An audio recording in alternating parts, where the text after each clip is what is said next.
உமாபதி சிவாச்சாரியாருடைய மேன்மையை பத்தி தெரிவிக்கிறதுக்கு இன்னும் ஒரு நிகழ்வு நடந்தது. என்ன தெரியுமா? பெற்றான் சாம்பான்னு ஒருத்தன். அவன் சிதம்பரத்துக்கும் மடைப்பள்ளிக்கு விறகு கொடுப்பான், இவருடைய மடத்துக்கும் விறகு கொடுப்பான். ஒரு நாளைக்கு அவன் இங்க வரதுக்கு லேட்டா போச்சு, மழை பெஞ்சதுன்ன உடனே இன்னைக்கு சுவாமிக்கு பிரசாதம் தயாரிக்க முடியலன்னு சொல்லி துக்கப்பட்டு அவர் வெறும் வயத்தோட சுவாமிக்கு நைவேத்தியம் பண்ணல, படுத்துன்னு தூங்கி போயிட்டார். அப்போ உமாபதி சிவாச்சாரியாருடைய கனவுல, நாளைக்கு நீ அந்த சாம்பானுக்கு தீட்சை தந்து முக்தி அளிக்க வேண்டும் அப்படிங்கிற.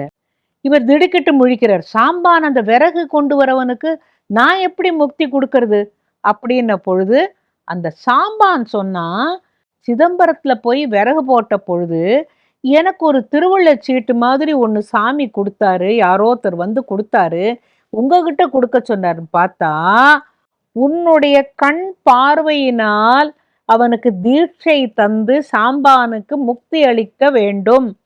அந்த அந்த ஏடை வச்சு தலையில வச்சுட்டு கூத்தாடுறார். நான் இத்தனை பேரால புறக்கணிக்கப்பட்டவன், நான் எந்த விதத்திலும் தகுதியானவனே இல்லை, ஆனால் என்னாலும் அது முடியுமா சுவாமி? ஆனா நீங்க எனக்கு திருவுள்ள சீட்டு எழுதி அனுப்பிச்சிருக்கேளே சொல்லிட்டு அடுத்த நாளைக்கு சாம்பான் வந்த பொழுது அவன் கை கூப்பிட்டு நின்னான். என்னப்பா அப்படின்ன போது, எனக்கு இந்த பிறவி போரும் சாமி அப்படின்னு நானாம்.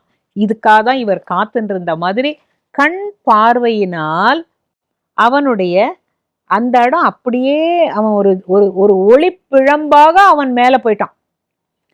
விறகு கொடுத்தவனுக்கு எப்பேற்பட்ட முக்தி!